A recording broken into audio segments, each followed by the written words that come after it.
Item ಯಾವುದೇ ಇರಲಿ try ಮಾಡಿ ಆಚಿ ಚಿಕನ್ ಮಸಾಲಾ. ಇವತ್ತು ದೇಶದಾದ್ಯಂತ ಮೆಡಿಕಲ್ ಎಮರ್ಜೆನ್ಸಿ ಸೃಷ್ಟಿ ಆಗಿದೆಯಾ ಆಗೋದಕ್ಕಿದೆಯಾ ಅನ್ನೋ ಪ್ರಶ್ನೆ ಉದ್ಭವಿಸ್ತಾ ಇದೆ. ಕಾರಣ ಮೆಡಿಕಲ್ ಶಾಪ್ ಅಸೋಸಿಯೇಷನ್ ಅವರು ಆನ್ಲೈನ್ ನಲ್ಲಿ ಮೆಡಿಸಿನ್ಸ್ ಸಿಗ್ತಾ ಇರೋ ವಿಚಾರಕ್ಕೆ ಸಂಬಂಧಪಟ್ಟಂತೆ ವಿರೋಧವನ್ನು ವ್ಯಕ್ತಪಡಿಸ್ತಾ ಬಂದಿದ್ರು. ಬಟ್ ಈಗ ಫೈನಲಿ ಅವರು ಪ್ರೊಟೆಸ್ಟ್ ಮಾಡೋದ್ರ ಮೂಲಕ ಸರ್ಕಾರಕ್ಕೆ ಬಿಸಿ ಮುಟ್ಟಿಸುವಂತಹ ಪ್ರಯತ್ನವನ್ನು ಮಾಡ್ತಾ ಇದ್ದಾರೆ.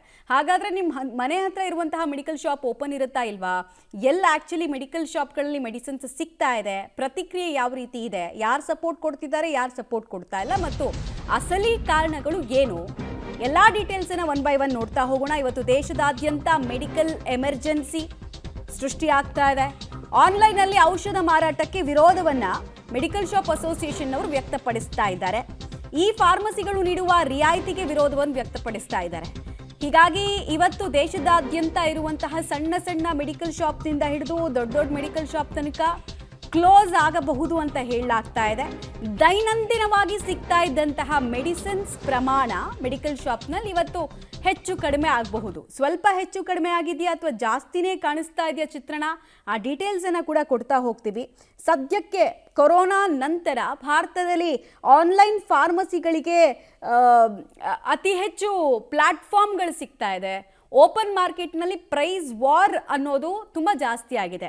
ಸಣ್ಣ ರಿಟೇಲ್ ಶಾಪ್ನವ್ರಿಗೆ ಸಿಗ್ತಾ ಇದ್ದಂತಹ ಪ್ರಾಫಿಟ್ನ ಮಾರ್ಜಿನ್ ಕಡಿಮೆ ಆಗಿದೆ. ಮುಂಚೆಲ್ಲ ಒಂದೊಂದು ಟ್ಯಾಬ್ಲೆಟು ಅಥವಾ ಒಂದು ಶೀಟ್ ಟ್ಯಾಬ್ಲೆಟನ್ನು ಮಾರಿದ್ರೆ ಏನಿಲ್ಲ ಅಂದರೂ 16% ಒಂದು 20% ತನಕ ಅವ್ರಿಗೆ ಪ್ರಾಫಿಟ್ ಮಾರ್ಜಿನ್ ಸಿಗ್ತಾ ಇತ್ತು. ಬಟ್ ಈಗ ಅದು ಸಿಗ್ತಾ ಇಲ್ಲ. ಕಾರಣ ನೀವು ಆನ್ಲೈನಲ್ಲಿ ಹೋಗ್ಬಿಟ್ಟು ಕೆಲವು ಆ್ಯಪ್ಸ್ ಇದ್ದಾವೆ, ಆ ಆ್ಯಪ್ಸ್ ಹೆಸರು ತೊಗೊಳೋದಕ್ಕಾಗೋದಿಲ್ಲ ನಮಗೆ. ಸೊ ಅಲ್ಲಿಗೆ ಹೋದರೆ ನಿಮ್ಗೆ ಸಾಕು 40 to 50% ಅಷ್ಟು ಒಂದೊಂದು ಮೆಡಿಸಿನ್ ಮೇಲೆ ನಿಮಗೆ ಡಿಸ್ಕೌಂಟ್ ಕೊಡ್ತಾರೆ. ಸೊ ಜನ ಆಬ್ವಿಯಸ್ಲಿ ಯಾವುದನ್ನು ಚೂಸ್ ಮಾಡ್ತಾರೆ ಅಂದರೆ ಒಂದು ಫಿಸಿಕಲ್ ಆಗಿ ಹೋಗಿ ಶಾಪ್ಗಳಿಗೆ ಹೋಗುವಂಥ ಅವಶ್ಯಕತೆ ಇರಲ್ಲ ಅನ್ನೋ ಕಾರಣಕ್ಕೆ ಆನ್ಲೈನಲ್ಲೇ ಪರ್ಚೇಸ್ ಮಾಡ್ತಿದ್ದಾರೆ. ಇದರಿಂದ ಏನಾಗ್ತಿದೆ, ಲಕ್ಷಾಂತರ ರೂಪಾಯಿ ಬಂಡವಾಳ ಹಾಕಿರುವಂತಹ ಸಣ್ಣ ರಿಟೇಲ್ ಶಾಪ್ನವರಿಗೆ ಕಾಂಪೀಟ್ ಮಾಡೋಕ್ಕಾಗ್ತಾ ಇಲ್ಲ. ಮತ್ತು ಅವ್ರು ಇನ್ನೂ ಹಲವು ರೀಸನ್ಸನ್ನು ಕೊಡ್ತಾ ಇದ್ದಾರೆ. ಆ ಡೀಟೇಲ್ಸನ್ನು ಕೂಡ ಕೊಡ್ತೀವಿ. ಟೋಟಲ್ ಆಗಿ ಎಷ್ಟು ಜನ ಪ್ರೊಟೆಸ್ಟ್ ಮಾಡ್ತಾ ಇದ್ದಾರೆ, ಎಷ್ಟು ಮೆಡಿಕಲ್ ಶಾಪ್ಸ್ ಬಂದಿರುತ್ತೆ ಅಂತ ಹೇಳ್ತೀವಿ. ರಾಜ್ಯಾದ್ಯಂತ ಮೆಡಿಕಲ್ ಸ್ಟೋರ್ಸ್ ಬಂದ್ಗೆ ಬೆಂಬಲ ಸಿಗ್ತಾ ಇದೆ. ರಾಜ್ಯದಲ್ಲಿ 26,000ಕ್ಕೂ ಹೆಚ್ಚು ಮೆಡಿಕಲ್ ಶಾಪ್ಗಳು ಬಂದ್ ಆಗ್ತಾ ಇದೆ. ಬೆಂಗಳೂರಿನಲ್ಲೇ 3,000 ಮೆಡಿಕಲ್ ಶಾಪ್ಗಳು ಕ್ಲೋಸ್ ಆಗೋ ಸಾಧ್ಯತೆ ಬಗ್ಗೆ ಕೂಡ ಡೀಟೇಲ್ಸ್ ಸಿಗ್ತಾ ಇದೆ. ಈ ಫಾರ್ಮಸಿ ವಿರುದ್ಧ ನಮ್ಮ ಸಮರ ಮುಂದುವರಿಯುತ್ತೆ. ರಾಷ್ಟ್ರಾದ್ಯಂತ ಈ ಸಮರಕ್ಕೆ ಕರೆ ಕೊಟ್ಟಿದ್ದಾರೆ.